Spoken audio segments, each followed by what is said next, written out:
And you say his eyes lit up when you told him you were struggling with homosexuality.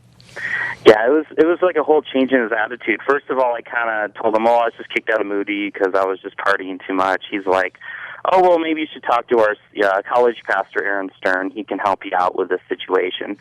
But then he's like, is there anything else you want to tell me? And I'm like, well, to tell you the truth, I was, got kicked out of Moody because I was struggling with homosexuality. At that time, his face kind of lit up. He's like, well, I can really help you out with this. And he gave me his cell phone number. It was his kid's birthday that night. So he gave me his cell phone number. He's like, call me in the morning. We'll go out to lunch. And, that was pretty much the start of my relationship with him. And pretty much he was putting himself in the position of being your counselor on your struggle with homosexuality. Your personal counselor was going to be Pastor Ted Haggard. Correct, yeah. Wow.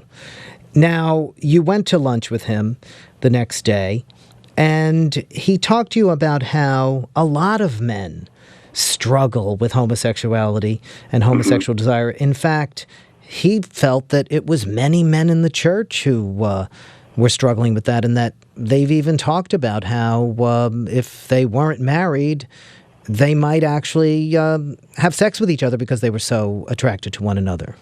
Yeah. Tell us a bit about that and what he said in that regard. He told me that he kind of put it like on Alfred Kinsey's sexual scale, most men are anywhere between a 1 or a 10, like a 10 being, they're very attracted to other men, a 1, they're not at all. And he told me, most of his staff fell into about a 5, some were higher, they were attracted to other men, some were not attracted to other men at all. That struck me as odd that he would know that kind of information about his staff or have those kind of conversations. He also told you, I think it would be later on, that he and many members of his staff, his colleagues, would be naked in front of each other as well. Yeah, there was a lot of, nakedness in the church staff. A lot of the church staff would, masturbate in the beds next to each other while they were traveling. And, I guess they would just kind of joke about it. That was kind of I didn't really know how to take that. I'm just like, okay, what's going on here?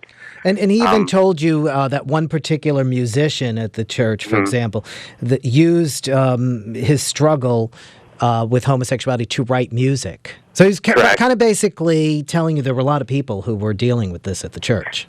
Yeah, he was telling me that because he wanted to kind of let me know that I can use this struggle to my advantage, that I could use this pent-up sexual desire to do something for God and do something good for God. And that was kind of why he used that example of the musician at the church. Now, toward the end of that lunch, he kind of jarred you or shocked you in a sense, because he then began asking you questions about your sexual preferences in the bedroom, and he was using all the slang, as you put it, of gay men. Yeah, he was asking me what is my sexual position? Am I a top or a bottom? He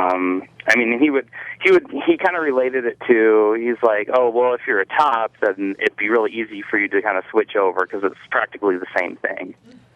Yeah, you said that he said that it would be easy for you to become straight because, quote, an asshole is similar to a vagina.